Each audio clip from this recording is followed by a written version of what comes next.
बागेश्वर उपचुनाव के लिए भाजपा ने किया प्रत्याशी का नाम फाइनल। दिवंगत चंदन रामदास की पत्नी पार्वती दास को बनाया प्रत्याशी। पार्वती दास 16 अगस्त को करेंगी नामांकन दाखिल।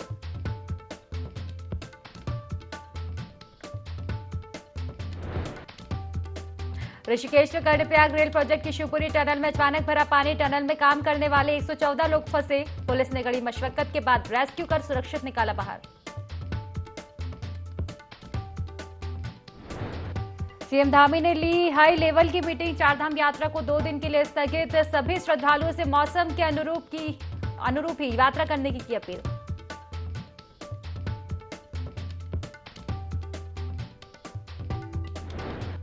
देहरादून में बारिश ने जमकर बहर पाया कहर। पलक झपकते ही धराशायी हुआ कॉलेज का 5 मंजिल भवन। माल देवता क्षेत्र में नदी का पानी रिजॉर्ट में घुसा।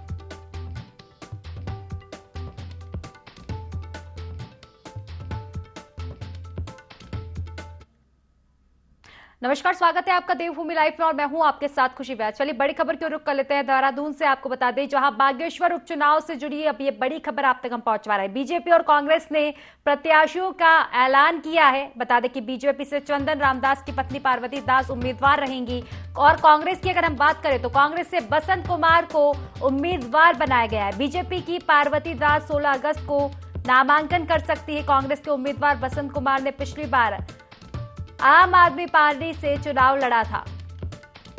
तो देखिए बड़ी खबर आप तक पहुंचवा रहे हैं। बागेश्वर उपचुनाव से जुड़ी ये खबर है। बीजेपी और कांग्रेस ने अपने प्रत्याशियों का ऐलान अब कर दिया है। बीजेपी से चंदन रामदास की पत्नी पार्वती दास उम्मीदवार बनाई गई है। इसी के साथ अगर हम कांग्रेस की बात करें तो कांग्रेस से बसंत कुमार को उम्मीदवार बनाया गया है। आपको बता दें कि इसके पहले बसंत कुमार ने आम आदमी पार्टी से चुनाव लड़ा था। चलिए विस्तार से जानकारी लेंगे। हमारे संवाददाता विनय हमारे साथ फोन लाइन पर जुड़ चुके हैं। विनय, बागेश्वर उपचुनाव को लेकर अब प्रत्याशियों के नाम का ऐलान कर दिया गया है। बीजेपी कांग्रेस दोनों ने ही।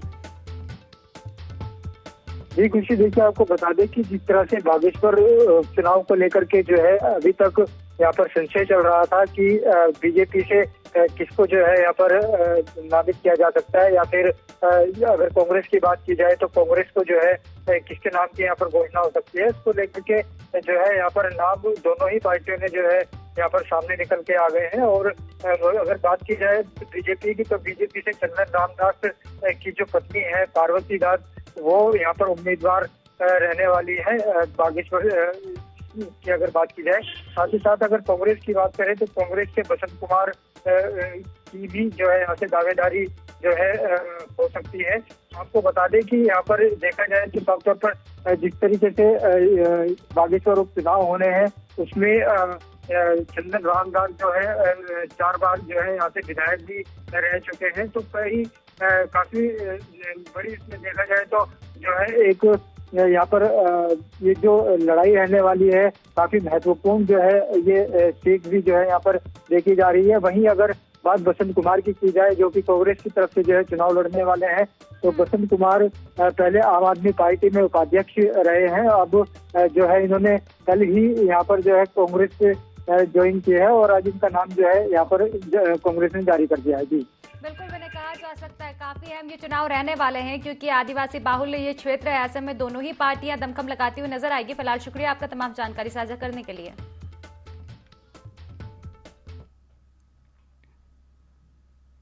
तो देखिए बागेश्वर उपचुनाव के लिए बीजेपी ने भी प्रत्याशी का चयन अब कर लिया है। आपको बता दें कि स्वर्गीय चंदन राम दास की पत्नी पार्वती दास को बीजेपी ने चुनावी मैदान में उतारा है। प्रत्याशी की घोषणा होने के बाद भाजपा जिला अध्यक्ष इंदर सिंह फरसवार का कहना है कि पार्वती दास को सांत्वना के तौर पर उम्मीदवार बनाया है। जिला भाजपा संगठन बागेश्वर शीर्ष नेतृत्व का आभार व्यक्त करता है। 16 अगस्त को मुख्यमंत्री नामांकन में बागेश्वर आ रहे हैं। वहीं कपकोट विधायक सुरेश गढ़िया ने बागेश्वर कांग्रेस के उम्मीदवार चयन पर सवाल उठाए हैं और कहा कि कांग्रेस के पास उम्मीदवार नहीं है, बाहर से उम्मीदवार लाकर कांग्रेस उपचुनाव में उतार रही है। बागेश्वर विधानसभा में बीजेपी एक तरफा चुनाव लड़ेगी। बागेश्वर उपचुनाव से जुड़ा ये पूरा मामला हम आप तक पहुंचा रहे हैं।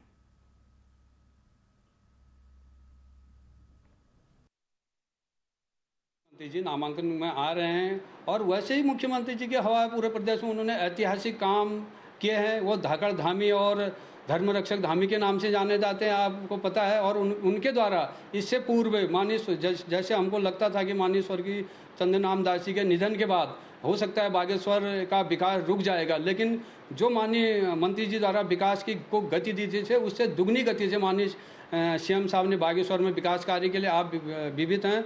ऐतिहासिक कार्य उन्होंने किया और कई कार्य धरातल पर आ गए हैं और कई बड़ी कार्य अभी होने हैं। तो मैं मुख्यमंत्री का आभार व्यक्त भी करता हूं क्योंकि उन्होंने एक प्रकार से बागेश्वर को गोद लिया है। कांग्रेस के पास कोई कैंडिडेट था ही नहीं, तो इसलिए उन्होंने बाहर से प्रायोजित करके आप पार्टी से कांग्रेस में विलय किया है। तो इसलिए मुझे बागेश्वर विधानसभा में कहीं से कहीं तक कोई टक्कर दिखाई नहीं देती है। तो इसलिए भारतीय जनता पार्टी यहाँ रिकॉर्ड तोड़ वोटों से विजयी होने जा रही है। तो देखिए, बागेश्वर उपचुनाव के लिए कांग्रेस पार्टी ने अपना प्रत्याशी बसंत कुमार को बनाया है, जिसकी जानकारी कांग्रेस पार्टी के प्रदेश अध्यक्ष करण महारा, नेता प्रतिपक्ष यशपाल आर्य ने प्रेस वार्ता कर दी। इस बीच कांग्रेस पार्टी के प्रदेश अध्यक्ष करण महारा ने कहा कि कांग्रेस के सभी नेताओं ने तय किया है कि बसंत कुमार को ही बागेश्वर उपचुनाव में उतारा जाए। कांग्रेस का जो कैडर वोट है और बसंत कुमार की जो अपनी मेहनत है वो बागेश्वर में नया इतिहास लिखने का काम करेगी। आपको बता दें कि बसंत कुमार पिछले चुनाव में 16,000 से अधिक वोट लाए हैं। वहीं बसंत कुमार के पास अपना निजी वोट बैंक भी है। बावजूद इसके कांग्रेस के पास अपना 19,000 का वोट बैंक बागेश्वर में है।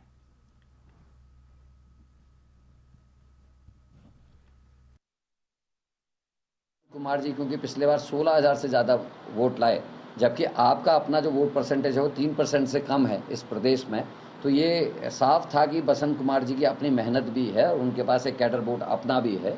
और 20,000 के आसपास कांग्रेस को मिनिमम वोट हमेशा पड़ा है, क्योंकि इतना कैडर वोट है, चाहे वो कोई लड़ा हो आज तक कांग्रेस से 20 से नीचे 19-20,000 तो वो पढ़ते ही पढ़ते हैं, जब सबसे खराब स्थिति है। तो हमने वो भैरवनाथ जी का जो वोट परसेंटेज है, इनका है, कांग्रेस का है, ये सब मिला के हम बड़े हैं। महंगाई की वजह से, महिलाओं के उत्पीड़न की वजह से, अंतर्राष्ट्रीय खिलाड़ियों के अपमान की वजह से, किसान आंदोलन, भर्ती घोटालों की वजह से बीजेपी का वोट परसेंटेज घटा भी है।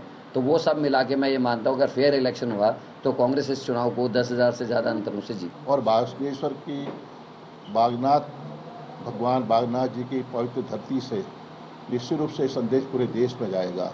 जिस तरह से हालात हैं, जिस तरह से संविधान की धज्जियां उड़ाई जा रही हैं, लोकतंत्र को कमज़ोर किया जा रहा है, महंगाई चरम सीमा पर है, भ्रष्टाचार की सारी हदें पार कर दी हैं, डरा सहमा सा है और पूरे प्रदेश में आपदा से प्रभावित प्रदेश बन चुका है और किसी की सुनवाई नहीं हो रही है। खनन माफियाओं का यहाँ बोलबाला है, तमाम विषय हैं, तमाम बिंदु हैं, तमाम मुद्दे हैं, उसको लेकर निश्चित रूप से हम जनता के बीच में जाएंगे। और मेरा मानना है कि जिस तरह का माहौल वातावरण है बागेश्वर में, निश्चित रूप से कांग्रेस की जीत होगी और लोकतंत्र की जीत होगी, संविधान की जीत होगी और आम जनता की जीत होगी। जब ईमानदारों की भ्रष्टाचारियों से लड़ाई होती है तो चुनौती होती है, क्योंकि वो अपने नैतिक मूल्यों से हटकर भी लड़ाई को लड़ने का प्रयास करते हैं। हमारे साथ जो है वो नैतिकता का एक दायरा रहता है, नैतिकता की सीमा रहती है, नियम कानून, भारत के संविधान को मानने वाले लोग हम हैं। तो चुनौती तो होगी ही, क्योंकि भ्रष्टाचारियों से देश को आज़ाद करना है, अत्याचारियों से देश को आज़ाद करना है और इस प्रदेश की, इस विधानसभा की जनता को न्याय दिलवाने के।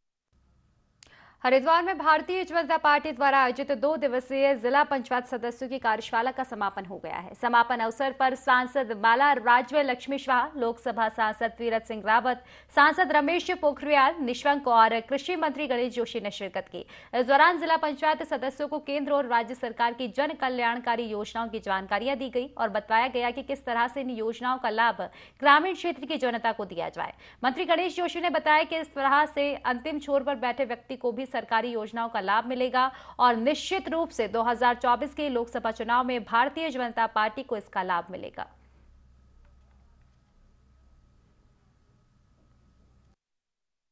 नए थे, कुछ पुराने भी थे, उन सबको प्रशिक्षण के रूप में बताया गया है। किस हिसाब से हमको क्षेत्र में जाकर अपना काम करना है और एक ऐसी छाप छोड़नी है कि हम भारतीय जनता पार्टी के कार्यकर्ता, भारतीय जनता पार्टी के से समर्पित सदस्य चुने गए। इस देश की जो गांव में, गली में लोग बाग रहते हैं, उनका कैसे हम सही से विकास कर पाए, किस तरीके से विकास कर पाए, जो हमारी भारत सरकार की योजना है उन्हें कैसे धरातल पर लाया जाए, उस विषय में बताएगा। भारतीय जनता पार्टी का नेता नरेंद्र मोदी विश्व का नंबर 1 नेता है। और सिर्फ भारतीय जनता पार्टी के अंदर ही लोकतांत्रिक प्रणाली से चुनाव होते हैं, चाहे हमारे पार्षद हों, जिला पंचायत के सदस्य हों, बीडीसी के सदस्य हों, विधायक हों, सांसद हों, मंत्री हों, सबकी कार्यशाला लगातार चलती रहती है। भाजपा सांसद अजय टमटा टनकपुर पहुंचे, जहां उनका बीजेपी कार्यकर्ताओं ने जोरदार स्वागत किया। इस दौरान सांसद अजय टमटा ने स्थानीय लोगों से मुलाकात कर उनकी समस्याओं को सुना। साथ ही अजय टमटा ने मेरी माटी मेरा देश कार्यक्रम में भी हिस्सा लिया। इसके अलावा वे भारत विभाजन विभीषिका कार्यक्रम में भी शामिल हुए।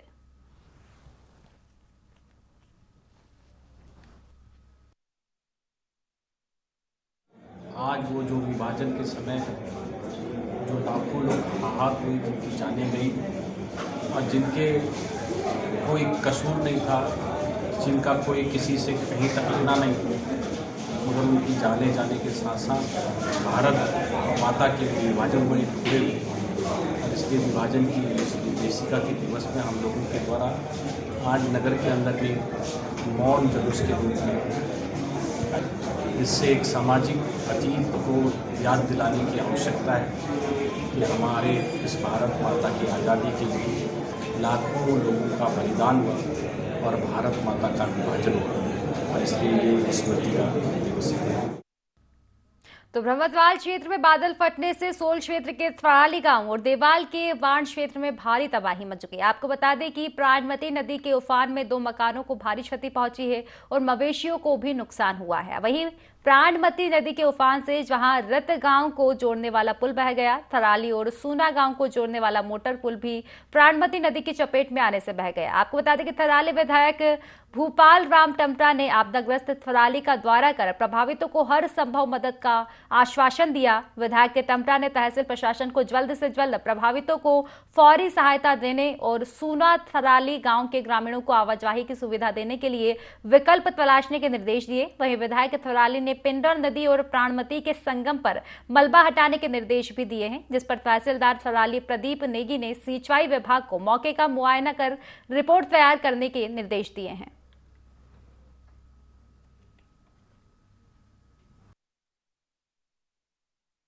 इसमें कल रात जो बादल फटने की घटना हुई है उसके बाद यहाँ पे जो फसल है वो पूर्ण रूप से क्षतिग्रस्त हो गई हैं और इसके अलावा 2 मकान हैं जिनमें मलबा भी चला गया, एक गौशाला भी क्षतिग्रस्त हुई है और 2 जो बछड़े हैं उनकी भी बहने की सूचना प्राप्त हुई है। तो हमारी जो प्रशासन की टीम है उसके द्वारा सर्वे किया गया है और हम लोग प्रारंभिक जानकारी जुटाने के बाद जो भी तात्कालिक सहायता राशि है वो प्रभावितों को वितरित करने की कार्रवाई कर रहे हैं। भवनों का जैसे ही टेक्निकल सर्वे हो जाता है उसके बाद ही विस्थापन के संबंध में कुछ बात कही जा सकती है। हमारे रतगांव से लेकर के और थराली तक बहुत तबाही मची है रात को और शुक्र यह है कि जनहानि नहीं हुई है, लेकिन जिस प्रकार मैंने देखा आज थराली में आकर के तो बहुत बड़ी संख्या में यहाँ पर एक तो खेती का नुकसान हुआ है, फसलों की बर्बादी हुई है, 2 मकान लगभग रहने लायक नहीं है और मैं तो ये समझूंगा कि ये शुक्र है कि वहाँ पर वो परिवार बच गए हैं। और जहाँ तक राहत की बात है तो मैंने जिलाधिकारी वो तहसीलदार साहब को बताया है। मेरी कल रात ही एसडीएम साहब से बात हो गई थी और मैं खुद स्थल पर यहाँ पर देखने आया हूँ कि ताकि लोगों को इस बात की किस प्रकार हम राहत दे सकते। बागेश्वर उपचुनाव के लिए कांग्रेस पार्टी ने अपना प्रत्याशी बसंत कुमार को बनाया है, जिसकी जानकारी कांग्रेस पार्टी के प्रदेश अध्यक्ष करण माहरा, नेता प्रतिपक्ष यशपाल आर्य ने प्रेस वार्ता कर दी। इस बीच कांग्रेस पार्टी के प्रदेश अध्यक्ष करण माहरा ने कहा कि कांग्रेस के सभी नेताओं ने तय किया है कि बसंत कुमार को ही बागेश्वर उपचुनाव में उतारा जाए। कांग्रेस का जो कैडर वोट है और बसंत कुमार की जो अपनी मेहनत है वो बागेश्वर में नया इतिहास लिखने का काम करेगी। आपको बता दें कि बसंत कुमार पिछले चुनाव में 16,000 से अधिक वोट लाए हैं। वहीं बसंत कुमार के पास अपना निजी वोट बैंक भी है। बावजूद इसके कांग्रेस के पास अपना 19,000 का वोट बैंक बागेश्वर में है।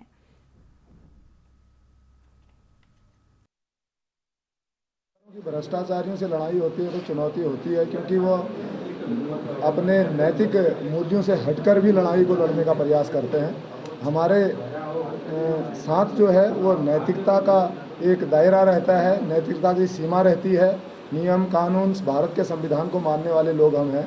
तो चुनौती तो होगी ही, क्योंकि भ्रष्टाचारियों से देश को आज़ाद करना है, अत्याचारियों से देश को आज़ाद करना है और इस प्रदेश की, इस विधानसभा की जनता को न्याय दिलवाने के लिए। कि बसंत कुमार जी क्योंकि पिछले बार 16,000 से ज़्यादा वोट लाए, जबकि आपका अपना जो वोट परसेंटेज है वो 3% से कम है इस प्रदेश में, तो ये साफ था कि बसंत कुमार जी की अपनी मेहनत भी है और उनके पास एक कैडर वोट अपना भी है, और 20,000 के आसपास कांग्रेस को मिनिमम वोट हमेशा पड़ा है, क्योंकि इतना कैडर वोट है, चाहे वो कोई लड़ा हो आज तक कांग्रेस से 20 से नीचे 19-20,000 तो वो पढ़ते जब सबसे खराब स्थिति है। तो हमने वो भैरवनाथ जी का जो वोट परसेंटेज है, इनका है, कांग्रेस का है, ये सब मिला के हम बड़े हैं। महंगाई की वजह से, महिलाओं के उत्पीड़न की वजह से, अंतर्राष्ट्रीय खिलाड़ियों के अपमान की वजह से, किसान आंदोलन, भर्ती घोटालों की वजह से बीजेपी का वोट परसेंटेज घटा भी है।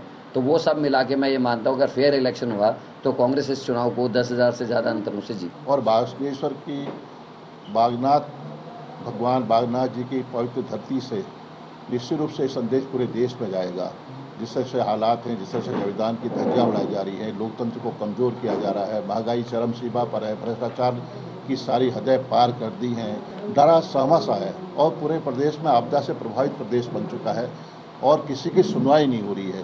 खनन माफियाओं का यहाँ बोलबाला है, तमाम विषय हैं, तमाम बिंदु हैं, तमाम मुद्दे हैं, उसको लेकर निश्चित रूप से हम जनता के बीच में जाएंगे। और मेरा मानना है कि जिस तरह का माहौल वातावरण है बागेश्वर में, निश्चित रूप से कांग्रेस की जीत होगी और लोकतंत्र की जीत होगी, संविधान की जीत होगी और आम जनता की जीत। बागेश्वर उपचुनाव को लेकर कांग्रेस और बीजेपी में बयानबाजी का दौर लगातार जारी है। दोनों ही पार्टियां जीत का दावा कर रही है। बीजेपी का कहना है कि अन्य विधानसभाओं के मुकाबले बागेश्वर विधानसभा का संगठन सबसे ज्यादा मजबूत है। साथ ही जिस तरह की लोकप्रियता दिवंगत चंदन रामदास की रही, उसका भी उन्हें काफी फायदा मिलेगा और बीजेपी का प्रत्याशी भारी मतों से चुनकर आएगा। उधर कांग्रेस का दावा है कि कांग्रेस पूरी मजबूती से इस चुनाव में जा रही है और जिस भी प्रत्याशी के नाम पर केंद्रीय पार्लियामेंट्री बोर्ड मुहर लगाएगा वह भारी मतों से जीत कर आएगा।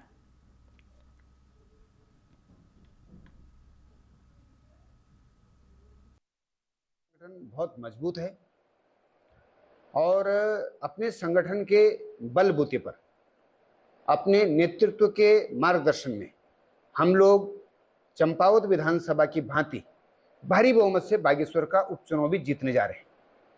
जहां तक मेरी जानकारी, मैं तो वहाँ स्वयं संगठन मंत्री रहा हूँ, हमारा जो पार्टी का संगठन है वो अन्य जिलों के मुकाबले अपेक्षाकृत वहाँ ज़्यादा मजबूत है। बागेश्वर उपचुनाव को लेकर के कांग्रेस पार्टी की बहुत पहले से तैयारियां हैं। वहां पर जो 180 बूथ थे उनका पुनर्गठन जो है हम कर चुके हैं। कांग्रेस के आदरणीय प्रदेश अध्यक्ष करण महाराज जी 3 बार पहले वहां दौरा कर चुके थे। बागेश्वर में हमारी जमीनी तैयारियां इतनी मजबूत हैं कि इसी से भाजपा में बौखलाहट है। भाजपा जो है आज तक अपना कैंडिडेट घोषित नहीं कर पाई, जबकि 4-5 दिन हो गए हैं उन्होंने अपना पैनल भेजा था। आखिर पैनल भेजने में जो जल्दबाजी की गई, उसके बाद कैंडिडेट डिक्लेयर करने में डर क्यों रही है भाजपा? कहीं न कहीं भाजपा कांग्रेस पार्टी की जो मजबूत तैयारियां, इसी से भाजपा डरी हुई है। स्वतंत्रता दिवस की पूर्व संध्या पर लोहाघाट में मेरी माटी मेरा देश कार्यक्रम का आयोजन किया गया, जिसका शुभारंभ डीएम नवनीत पांडे ने किया। इस दौरान जवाहर पार्क से भव्य झांकी निकाली गई। झांकी में महिलाएं, पूर्व सैनिक, आईटीबीपी और एसएसबी के जवान शामिल हुए। झांकी का समापन अमर जवान ज्योति पर किया गया, जहां तिरंगा फहराया और शहीद जवानों को श्रद्धांजलियां भी दी गई।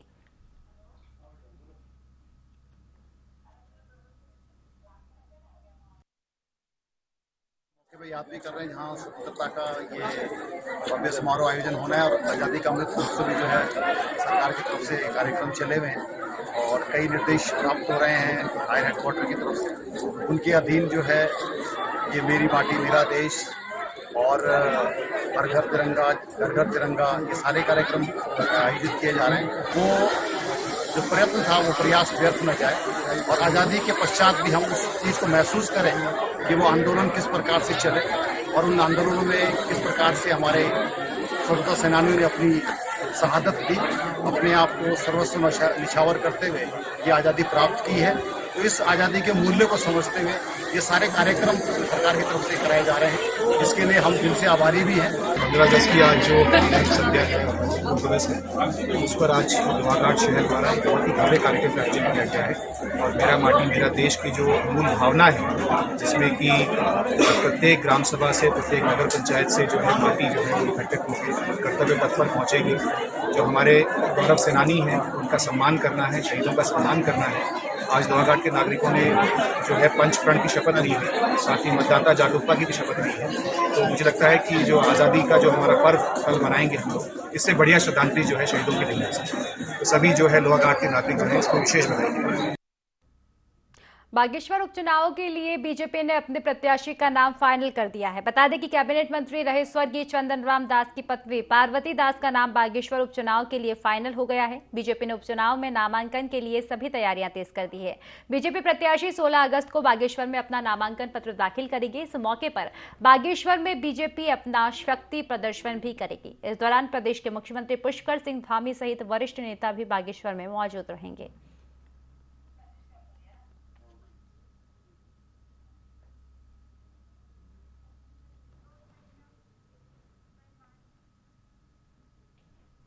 तो फिलहाल की खास खबरों में बस इतना ही। आप बने रहिए IND24 के साथ। नमस्कार।